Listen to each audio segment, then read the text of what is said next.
Alors, je vais continuer avec la vidéo sur le pervers narcissique sexuel, hein. Je vais évoquer l'affaire, je pense l'affaire Brigitte, si je ne me souviens pas très bien du nom, mais je pense, hein, c'est une affaire qui est éclatée, je pense, en France. Une femme qui est mariée à un homme depuis 20 ans de sa vie, 20 ans, plus de 20 ans, hein, parce qu'ils avaient déjà une grande fille. Et, et elle se faisait abuser par son mari à son insu.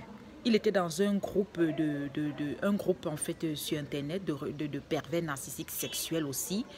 Et en fait, le nom du groupe c'était Abuser de ma femme en cachette. Lorsque les policiers ont saisi l'ordinateur de cet homme, en fait c'est le Seigneur qui l'a exposé tout simplement, hein, et qu'on a saisi son ordinateur, on a vu des photos. Oh, il faisait abuser sa femme au moins avec 50 hommes par jour. Ça dit 50 hommes en une journée. En une journée. Là, quand ils font le plan, et cette femme avait des maladies. Elle avait déjà été diagnostiquée Alzheimer. Donc, elle avait déjà des séquelles, des symptômes de l'Alzheimer. Donc, parce qu'elle se faisait abuser, il droguait sa femme. Sa femme. Donc, ça veut dire, elle est tombée dans le piège d'un prédateur sexuel sans savoir. Oui, sans savoir. Donc, c'est tellement une élue qui n'a pas su voir les signes. Parce qu'il se dévoile avant. Le fruit ne tombe pas loin de l'arbre. Il se dévoile avant.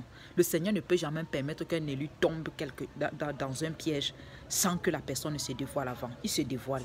C'est peut-être que tu n'es pas encore éveillé, peut-être tu n'es pas encore réveillé, peut-être tu n'as pas le discernement, peut-être ton discernement n'est pas encore aiguisé. Mais même jusque-là, tu ressens que... Même si tu es un élu vraiment qui est endormi, tu ressens qu'il y a quelque chose qui ne va pas. Bon, c'est vrai que si tu tombes, ça veut dire que peut-être ton discernement, tu ne crois pas encore en toi. Tu ne crois pas encore en ton intuition. C'est là que tu peux tomber dans le piège et dans le ruse. Mais cet homme, il a foutu le bordel dans la vie de cette femme. Il s'est dit qu'il a traité cette femme horriblement. Sa femme, avec qui il a un enfant, vous vous rendez compte. Quelle que soit la relation que vous avez avec eux, ils n'ont pas de sentiments. Ils n'ont pas de sentiments. Ils n'en ont pas. Donc, il la faisait abuser par 50 personnes et il filmait. Et vers la fin, c'était lui qui venait abuser d'elle vers la fin. Et ça dit, il assommait avec des stupéfiants. Donc, la femme était complètement assommée avec des stupéfiants. Donc, elle ne pouvait rien faire. Elle était endormie, quoi. Endormie, complètement zoomée. Endormie de chez endormie, là. Donc, elle se faisait abuser. Et dans la caméra, les policiers se rendent compte qu'elle dormait vraiment parce qu'il y a les moments où... donc, en fait, elle se faisait abuser, quoi. Elle ne réagissait pas. On se rend bien compte comment... Il y a parfois la main part comme ça. Mais elle ne réagit pas. Et il a reconnu, parce que c'est une affaire qui a éclaté récemment, hein, pas cette année. Et il a reconnu à la barre que c'est ce qu'il a fait depuis qu'il a rencontré cette femme. Donc cette femme s'est fait abuser par des tonnes et des tonnes d'hommes, violée. Et à la fin, c'est son mari qui vient finir la fête, quoi. Qui fait ça?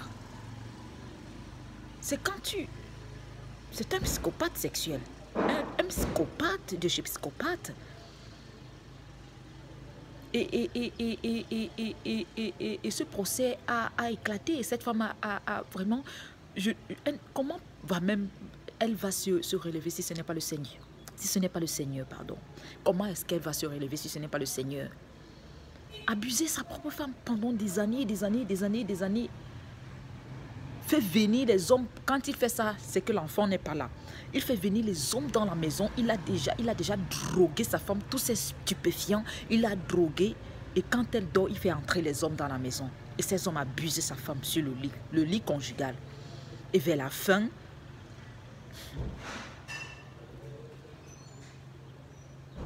fin, c'est lui qui finit le travail, quoi. Vous voyez qui fait ça? Qui fait ça? Ce sont des psychopathes. Il ne faut pas blaguer avec ces gens. Hein. Dès que le Seigneur t'a déjà ouvert l'œil comme ça, ne blague pas. Et si c'est que tu es en couple, en relation, et que je suis en train de parler, et que ça résonne vraiment avec toi, que tu te rends compte de certaines choses avec ce type d'homme-là, fais très attention.